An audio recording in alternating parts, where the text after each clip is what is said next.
Bueno,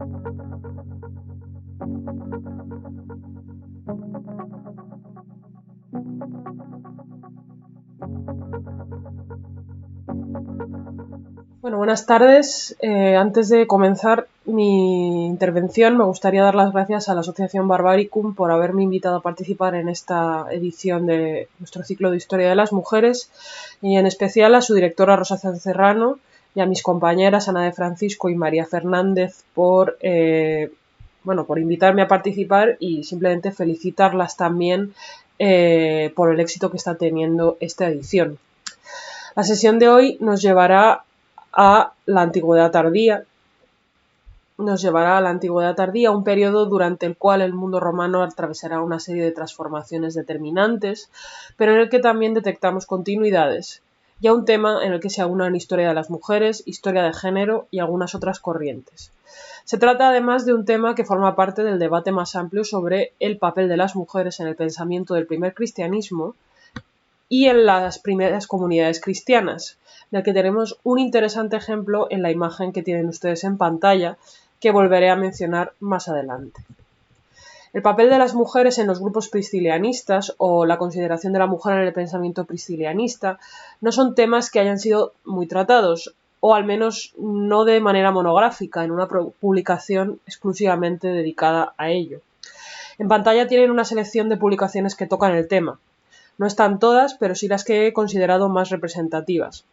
Por suerte, en un volumen de próxima aparición que recogerá las ponencias del Congreso sobre el priscilianismo celebrado en Santiago de Compostela en 2018, me consta que aparecerá alguna contribución, al menos una, dedicada a este tema.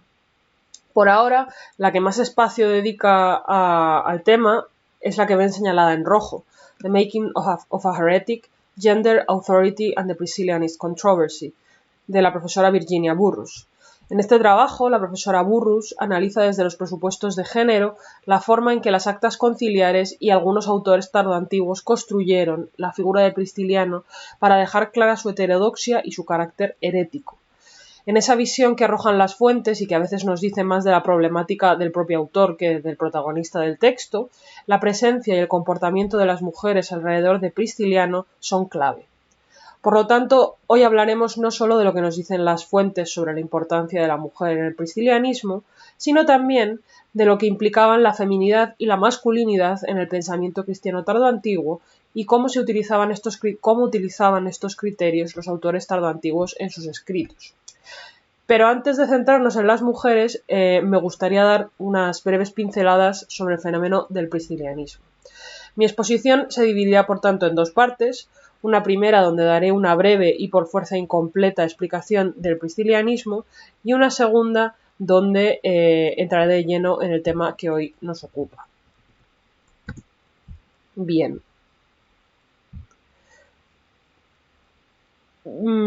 Podríamos resumir lo esencial del priscilianismo diciendo que fue un movimiento ascético cristiano derivado del pensamiento del obispo prisciliano de Ávila, que tuvo un considerable éxito en determinados ámbitos de la Hispania tardoantigua.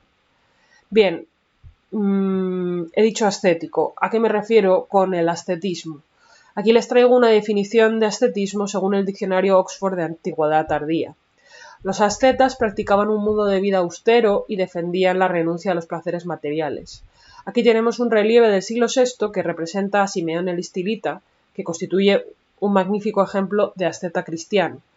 Sin embargo, el ascetismo no era una práctica nueva en el mundo antiguo, sino que ya otras religiones y corrientes de pensamiento, como por ejemplo las comunidades pitagóricas, lo habían preconizado.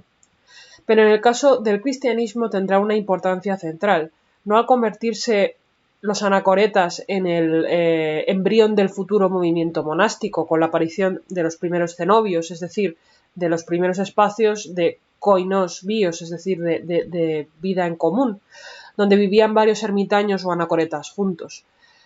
Digo, no al convertirse estos anacoretas en el embrión del futuro movimiento monástico, sino al convertirse el ascesis y el anacoretismo en una forma de vivir el cristianismo al margen del poder, siguiendo al pie de la letra el ideal cristiano de pobreza. Esto causará algunas fricciones con la jerarquía eclesiástica, como por ejemplo en el priscilianismo. El ascetismo es probablemente la característica más definidora del priscilianismo.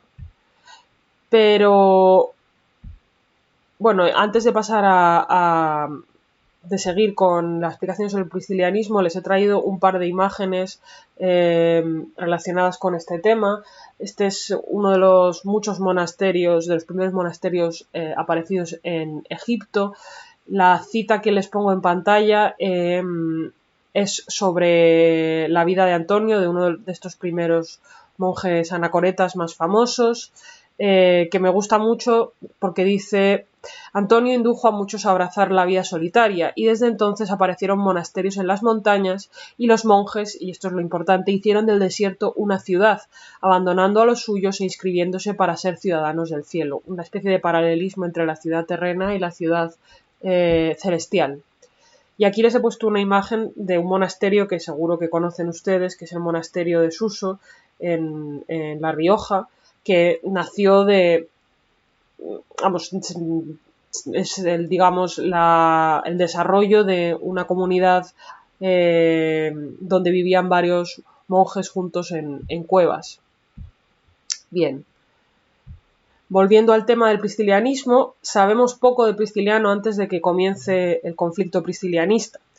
Lo que sabemos es que parece haber sido un laico de origen privilegiado, nacido en algún lugar del norte de la península, quizás la zona de la Galaequia. Sulpicio Severo, que es el autor de una crónica de tono antipriscilianista, nos dice que estudia con Elpidio y Agape, discípulos a su vez de un tal Marco de Menfis, que habría sido un gnóstico, que precisamente será una de las acusaciones principales que encontramos en las fuentes sobre el priscilianismo, una de las acusaciones que más le harán a Prisciliano. La otra, precisamente, es la presencia de mujeres, y de hecho las fuentes, como acabamos de ver, lo hacen a alumno de una mujer, Agape. La profesora Sanserrano ha propuesto recientemente una hipótesis interesante sobre la formación de Prisciliano, según la cual habría tenido algún tipo de contacto con círculos de la escuela de retores de Burdeos, y por lo tanto esto nos permitiría relacionar algunas de las ideas de Prisciliano con el mundo de la paideia tardoantigua y de la filosofía neoplatónica, imperante en los ambientes educativos y cultos de la época. En algún momento de los años 70 del siglo IV, Prisciliano habría empezado a difundir su particular interpretación ascética del cristianismo.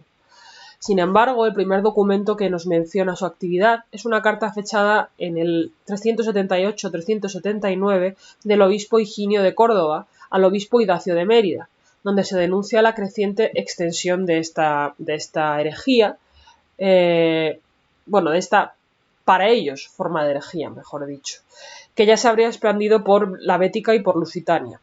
Por resumir, tras ser condenadas sus ideas por gnósticas y maniqueas en 2 concilios y en un rescripto cuya revocación consiguió Prisciliano en un viaje a Roma y Milán en el año 382, en el que, por cierto, fue acompañado por algunos seguidores y entre ellos varias mujeres, tras ser Prisciliano nombrado obispo de Ávila por 2 de sus seguidores, Instancio y Salviano, en el 385 Prisciliano viajó a Trier o Treveris para presentar la cuestión ante el emperador Máximo, donde tras ser torturado fue acusado de maleficium, de brujería, y condenado a morir con varios de sus compañeros, entre ellos Eucrocia, de la que hablaremos más adelante.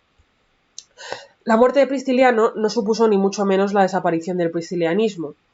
Podemos suponer que siguió activo al menos hasta bien entrado el siglo VI, como sabemos por las alusiones a prácticas priscilianistas que encontramos en las actas de concilios, como el primer concilio de Braga en el año 561. Perdón, necesitaba beber un poco. Bien, digamos que esos son los datos básicos sobre el priscilianismo. Aquí les he traído una imagen precisamente de la Porta Nigra en Trier, que es una de las puertas de la muralla en época romana. El carácter heterodoxo del priscilianismo lo convirtió en un movimiento perfecto para ser reivindicado como un hecho diferencial por el nacionalismo gallego del siglo XX. Aquí traigo solo un ejemplo de esta consideración, de la mano del escritor y dibujante Alfonso Rodríguez Castelao, que dice así: "O pristilianismo botou raíces tan fondas na alma mística de Galiza que, a pesares das pauliñas do cregos, o noso pobo aldeán sigue sendo heterodoxo". Sigue viva la polémica sobre si, una vez traídos desde Trier los restos de Pristiliano, estos habrían sido enterrados donde hoy se encuentra Santiago de Compostela, relacionando así de alguna manera a Pristiliano con Santiago. Otra hipótesis sobre la presencia de la tumba de Pristiliano en Galicia es la capilla de los Martones, en San Miguel de Vaiga, en Pontevedra, que tiene 3 sarcófagos más o menos del mismo periodo durante el que vivió Pristiliano.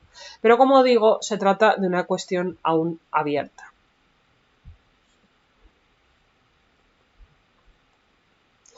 La historiografía le ha dado varias explicaciones a este movimiento pristilianista.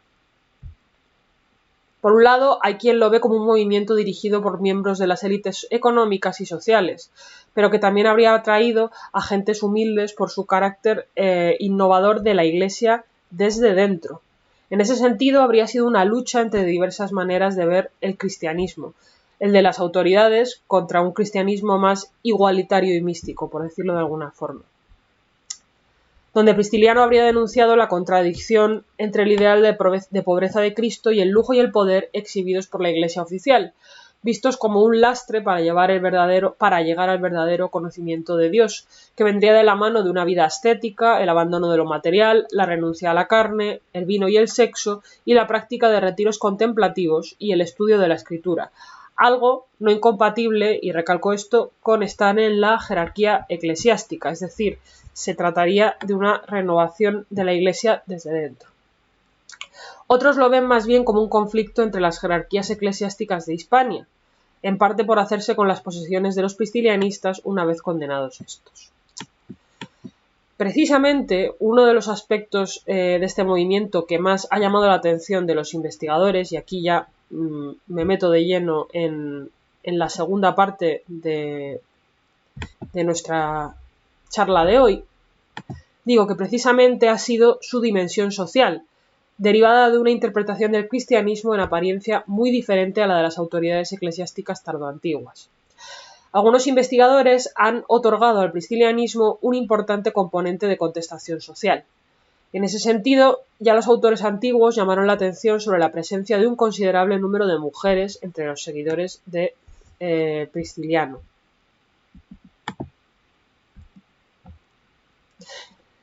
Es curioso que uno de estos autores, fuente fundamental para conocer la situación de la mujer en el pristilianismo junto a los cánones de los concilios y a los propios tratados pristilianistas, justamente sufriera a lo largo de su vida la misma acusación que sufrió Pristiliano, la de andar con mujeres o actuar como guía espiritual de mujeres cristianas. Hablo de Jerónimo de Estridón, el famoso intelectual y santo cristiano, autor de la Vulgata, que probablemente sea la traducción latina de la Biblia más importante. Jerónimo actuaba como guía espiritual de un grupo de mujeres cultas y aristócratas que se reunían en la domus de una de ellas, Marcela, en el Monte Aventino, en Roma. Jerónimo intercambió una serie de cartas con algunas de ellas, y en este cuadro del siglo XIX que les muestro en pantalla, de Alma Tadema, le vemos en compañía de una de ellas, la que será la futura Santa Paula. De hecho, fueron las acusaciones del clero romano de que San Jerónimo mantenía relaciones inadecuadas con Paula las que le obligaron a abandonar Roma en el año 385 rumbo a Palestina, donde fundaron sendos monasterios con ayuda de las riquezas de Paula. Las relaciones sospechosas con mujeres son un topos de la caracterización de herejes en la antigüedad tardía, algo que podemos ver también en los casos de Ario, Donato o Montano. Estos debates sobre la posición de la mujer en las comunidades ascéticas irrumpen en el escenario más amplio del debate sobre la posición de las mujeres dentro de la comunidad cristiana, un tema que hoy sigue produciendo ríos de tinta y que empieza con contradicciones que podemos ver ya en las cartas de San Pablo. Las tienen aquí, tienen dos ejemplos en pantalla. A lo largo de varias ocasiones, en las epístolas paulinas, queda establecida la sumisión de la mujer al varón, y al mismo tiempo encontramos ejemplos que nos hablan de una igualdad entre hombres y mujeres. Las mujeres ascetas, a pesar de su vida casta y retirada, podían suponer una forma de desafío a la imagen de mujer ideal preconizada por la institución eclesiástica y por la costumbre en el Imperio Romano. Un documento interesante en este debate es la Epístola de Wellesby, que abre de nuevo el debate sobre la existencia de diaconisas que ayudarían a los varones ordenados en sus prácticas en las primeras comunidades cristianas. Aquí tienen una serie de imágenes de la misma en pantalla. Se trata de los restos de lo que debió ser una pila para bautismos, hallada en Wellesby, Lincolnshire, Inglaterra, y en cuyo friso vemos varias escenas. Aquí en una reconstrucción de Charles Thomas, y en el centro del friso podemos ver 3 figuras femeninas, en lo que algunos autores han interpretado como una escena bautismal donde las que estarían llevando a cabo el bautismo serían mujeres, confirmando de alguna manera la existencia de diaconisas en el primer cristianismo, mientras que otros autores lo han interpretado como una representación de las Deae Matres, un grupo de diosas de ámbito céltico que suelen aparecer representadas como 3 mujeres. Sin embargo, el debate que sugiere este objeto sigue siendo sugerente. Precisamente, el lugar que ocupa la mujer en la doctrina priscilianista fue una de las razones que mayores críticas le valieron al obispo hispano por parte de las fuentes contemporáneas e inmediatamente posteriores. Ahora nos encargaremos de explicar este tema fijándonos en la evidencia de los cánones priscilianistas, de algunas fuentes contemporáneas, las actas conciliares y en algunos casos de mujeres del entorno priscilianista que conocemos a través de la prosopografía. Como digo, las fuentes parecen indicar que la doctrina priscilianista habría tenido un considerable éxito entre las mujeres de la aristocracia. Esto nos trasladan tanto Jerónimo, que habla de mujerzuelas engañadas y cargadas de pecados en Hispania y Lusitania, como Sulpicio Severo, que nos habla de mujeres que acudían a Prisciliano caterbatim, como pueden ver en la pantalla, es decir, en masa. De ahí el título de nuestra conferencia de hoy. Esta idea la recogió Luis Buñuel en su fantástica película La Vía Láctea, en la que vemos a los protagonistas encontrarse con diferentes herejías a lo largo de la historia del cristianismo mientras recorren el Camino de Santiago. Les he puesto un fotograma en la diapositiva, que es precisamente del momento en el que se encuentran con la comunidad priscilianista, que por supuesto aparece, y en la que Prisciliano aparece pronunciando sus enseñanzas ante un grupo de ricas y semidesnudas mujeres. En cualquier caso, como ya hemos visto, parece que tanto Jerónimo como Sulpicio Severo utilizan ese recurso típico de la caracterización de los herejes para construir una imagen negativa de Prisciliano. Así que vamos a ver qué nos dicen otras fuentes acerca de las mujeres en el priscilianismo. Bien. Particularmente útiles son los cánones del Concilio de Zaragoza, celebrado en el 380, que tuvo precisamente como tema principal el priscilianismo y al que acudieron obispos hispanos y aquitanos. Los cánones derivados del concilio no nombran directamente a los priscilianistas, solo prohíben una serie de prácticas y establecen penas para determinadas faltas, en buena parte de los casos con la excomunión. En relación a las mujeres, hay 2 cánones que nos interesan y que mencionan unas prácticas de las que ya otras fuentes acusan al priscilianismo. La asistencia de mujeres a lecturas privadas de las escrituras, incluyendo los apócrifos, en casas particulares de hombres que no son sus maridos. El problema aquí no es solo que las mujeres estén en grupo de estudios mixtos, sino que ellas mismas puedan debatir la escritura. La segunda de estas acusaciones sería que no se diera de estas decisiones del concilio sería que no se diera el velo a las vírgenes que se consagraran a Dios mientras no probaran ante un obispo que habían cumplido los 40. Estos dos cánones van destinados a controlar a las mujeres jóvenes que elegían una vida ascética y a limitar el número de mujeres que se entregaran a este tipo de vida. Para la Iglesia tardoantigua era más fácil aceptar la elección de una mujer mayor de vivir una vida ascética, mientras que el que una mujer joven renunciara a su papel fundamental en la vida social, o sea, engendrar hijos, podía resultar subversivo, sobre todo si se le añadía la sospecha de inmoralidad sexual que acompañaba a muchas comunidades ascéticas femeninas y que parecía obsesionar a los escritores tardorromanos. El canon 10 va destinado precisamente a prohibir la dedicación a la vida ascética de las mujeres menores de 40, puesto que la toma del velo era la forma simbólica de consagrar su virginidad a Dios. Como ya hemos ido viendo a lo largo de la presentación, junto a los padres del desierto, los primeros anacoretas y ascetas cristianos, tenemos aquí también numerosos ejemplos femeninos, las madres del desierto. Aquí les he traído un par de ejemplos. Uno de ellos es de Melania la Joven, en una representación extraída del Menologion de Basilio II, de finales del siglo X, principios del XI. Y Melania es una de las aristócratas más ricas del imperio de principios del siglo V, que dedicó buena parte de su fortuna a la Iglesia y que durante sus años en Palestina fue amiga y colaboradora de San Jerónimo.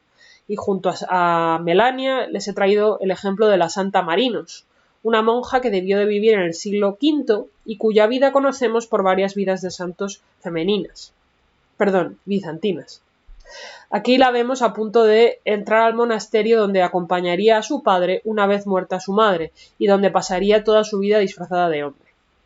Si no han leído la vida de esta santa, yo les recomiendo que la lean porque la verdad es que es muy llamativa y muy interesante. Una vez vistas estas dos prácticas que asociamos a los priscilianistas porque aparecen en las prohibiciones del Concilio de Zaragoza, cabría preguntarse por qué habría tenido tanto éxito esta doctrina entre las mujeres, o al menos entre las mujeres de la élite. Para ello debemos irnos a las bases dogmáticas del priscilianismo, contenidas en los cánones y tratados priscilianistas, en cuya autoría no voy a entrar porque eso daría para otra conferencia.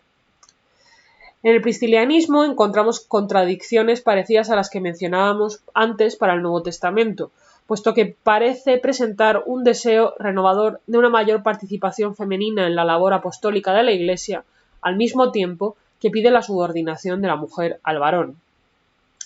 Estas bases estarían recogidas en los 90 cánones priscilianistas, a las epístolas paulinas y en una serie de tratados descubiertos a finales del siglo XIX por Georg Scheps en Würzburg, en Alemania. Repasemos algunos de estos cánones. El canon 45 establece un paralelismo entre la actitud del obispo como guía de la comunidad con la que deben tener los ancianos y las viudas como ejemplo de sabiduría y experiencia. El canon 55 establece la igualdad entre hombre y mujer con respecto a la salvación y a la vida eterna. Los cánones 57 y 59 establecen la función de procreación de la mujer casada como camino de ésta a la salvación, al igual que el sometimiento al marido y de éste a Cristo. Y por último, el canon 56 establece que la mujer no puede participar en actividades de culto, no debe hablar en la Iglesia ni debe enseñar la Escritura.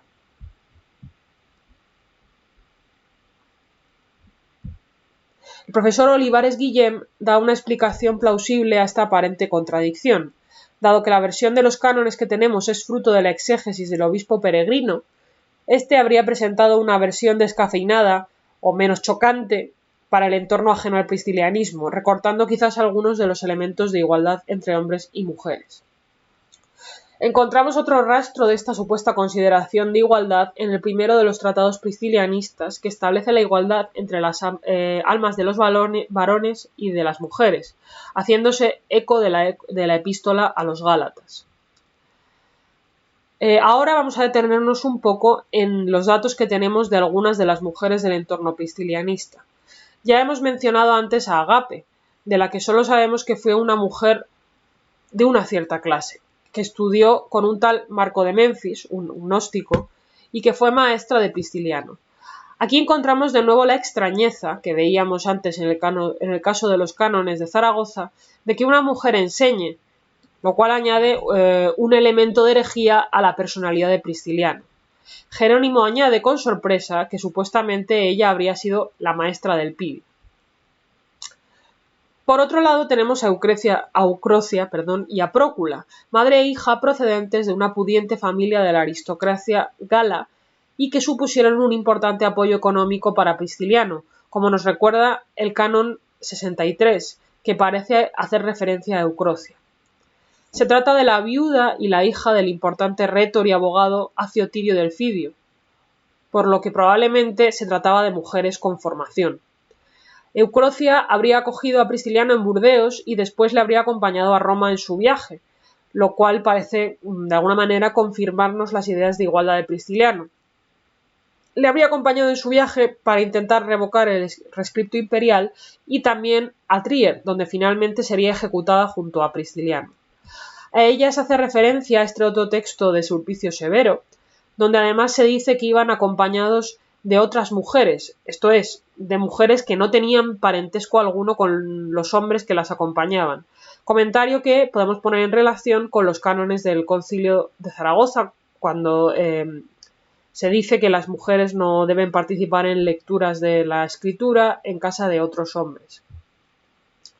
En cuanto a Prócula, Virginia Burrus sugiere que Sulpicio Severo nos llama la atención sobre ella precisamente por ser, como comentábamos antes, una mujer joven que elige la vida ascética, la renuncia a la vida sexual y a tener hijos, y que sin embargo incumple su voto y se queda embarazada de Prisciliano, dejando así clara su opinión sobre los peligros de comunidades ascéticas donde las mujeres no están claramente sometidas a los varones, y de paso enturbiando aún más la imagen de Prisciliano.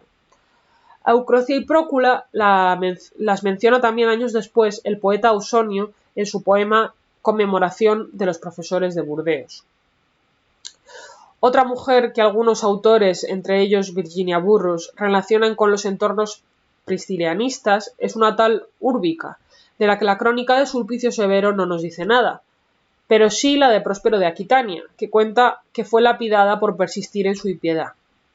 Burrus propone la posibilidad de que esta Úrbica de la crónica de Próspero sea Pomponia Úrbica, esposa de Juliano Censor, una aristócrata aquitana, pariente del poeta Ausonio que murió en el 380 tras un breve periodo de viudedad. Por lo tanto, otra mujer más relacionada con los ambientes académicos de Burdeos. Ausonio le dedicó precisamente uno de sus Parentalia, uno de sus poemas a los parientes. Lo interesante en este poema, el argumento de Burrus para ver en este poema a la Úrbica priscilianista es interesante.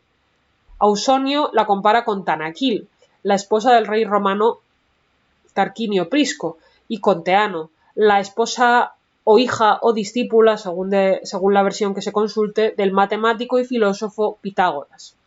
La primera era precisamente una adivina y la segunda una matemática perteneciente a la secta de los pitagóricos, caracterizada por el secretismo y la permisividad en cuanto a la participación femenina. En la misma carta de Jerónimo a la que hacíamos referencia hace un momento, también se nos menciona a una cierta Gala, que supuestamente habría sido la esposa de Prisciliano. Y en el mismo texto se nos dice que esta Gala habría dejado heredera de otra herejía semejante a una hermana que corría de aquí para allá. María Teresa Escariz Quintás ha sugerido que esta hermana de la que habla Jerónimo podría ser la famosa Egeria, pese a que en las fuentes no queda rastro de esta relación entre Egeria y el priscilianismo. Esta viajera, que supuestamente habría nacido en Galaequia, realizó un peregrinaje hacia los santos lugares entre el 381 y el 384, y lo dejó por escrito en el conocido como Itinerarium Egeriae. Pese a lo aventurado de la propuesta de Escariz Quintás, lo cierto es que Egeria encajaría dentro de la tipología de personajes pertenecientes al círculo priscilianista que nos mencionan las fuentes. Su origen en teoría aristocrático, su interés por los textos apócrifos, su ayuno en domingo, como los priscilianistas, y su interés por los ascetas le hacen encajar. Pero como digo, se trata tan solo de una hipótesis. Contamos con poca evidencia acerca de otras mujeres relacionadas de una manera u otra con el priscilianismo tras la muerte de Prisciliano. Por ejemplo, en una copia de los tratados priscilianistas del siglo V o VI se puede ver una anotación que dice Biligild, que se ha querido relacionar con Santa Viligilda, una mujer de la nobleza que fue abadesa del monasterio de Altmünster en Maguncia. Esto sugiere que las enseñanzas de Prisciliano siguieron siendo interesantes para mujeres de la aristocracia siglos más tarde. Pero como digo, estas evidencias son más dispersas, así que lo dejaré aquí. A lo largo de esta exposición hemos visto que nuestras fuentes acerca de la relación entre la mujer y el priscilianismo perciben con disgusto dos aspectos en concreto. El primero sería la presencia de mujeres, mayoritariamente procedentes de ambientes cultos, en grupos mixtos de estudio de la escritura, junto a varones ajenos a su familia. El segundo aspecto sería la renuncia por parte de esas mujeres al papel fundamental que les reservaba la sociedad romana, la procreación, para seguir en su lugar una vida ascética, que según nuestras fuentes las alejaba de su lugar natural bajo la tutela del marido y las empujaba a la transgresión sexual asegurada. Véase el caso de Prócula y Prisciliano. Como podrán imaginar, esta asociación de la mujer con aspectos negativos no es ni mucho menos única en la historia y creo que por lo tanto nos permite concluir con una reflexión más global. En tanto que miembros de una comunidad socialmente marginada, a lo largo de la historia, las sociedades patriarcales han tendido a asociar a las mujeres con la desviación moral y solo excepcionalmente algunos testimonios han aplaudido a determinadas mujeres como modelos de virtud, precisamente por su capacidad de sobrellevar su desviación innata. En otras palabras, en general, las sociedades patriarcales consideran a las mujeres de dos formas. La primera, si una mujer se sale del tiesto, no solo se le reprocha, sino que su desviación se explica como producto de su condición de mujer. Y la segunda, muy de vez en cuando, intelectuales en una sociedad patriarcal aplauden a mujeres que se han salido del tiesto porque han obrado bien, incluso a pesar de ser mujeres. Han tenido que superar el hándicap de su feminidad, el obstáculo de su feminidad. Ambas posturas, sin embargo, parten de la idea patriarcal de que ser mujer es en sí un obstáculo en tareas importantes para la sociedad, como la política, la enseñanza, la filosofía o la religión. Resultaría en este sentido interesante, salvando las evidentes distancias con el priscilianismo, la comparación con la mucho más conocida historia de Hipatia, la famosa filósofa que enseñaba en Alejandría a finales del siglo IV y principios del V. Aunque creo que su condición de mujer sabia fue solo una de las razones que explican su asesinato, sumada a su participación en los conflictos entre el patriarca de Alejandría, Cirilo, y el prefecto de Egipto como consejera de éste, lo cierto es que si una lee las fuentes que nos hablan sobre la filósofa, encuentra algunos de los lugares comunes que hemos visto en los autores que usan a las mujeres como instrumento para crear una imagen negativa de Prisciliano. El filósofo neoplatónico Damascio nos la presenta de manera relativamente neutra en este fragmento de su vida de Isidoro, como una mujer virtuosa, hija y esposa de filósofos, como algunas de las mujeres del círculo priscilianista. Tanto él como Sócrates escolástico mencionan, acaso con asombro, que enseñaba ante varones y que no tenía problema en pararse a discutir de filosofía con quien deseara escucharla. En la obra del obispo Juan de Niquiu, que escribe en el siglo VII, la sabiduría de Hipatia se ha convertido en magia y en brujería, con las que habría engatusado y manipulado al prefecto. Debe ser, como decía el título de un libro del escritor Stefan Bollmann, que las mujeres que leen son peligrosas. Muchas gracias por su atención.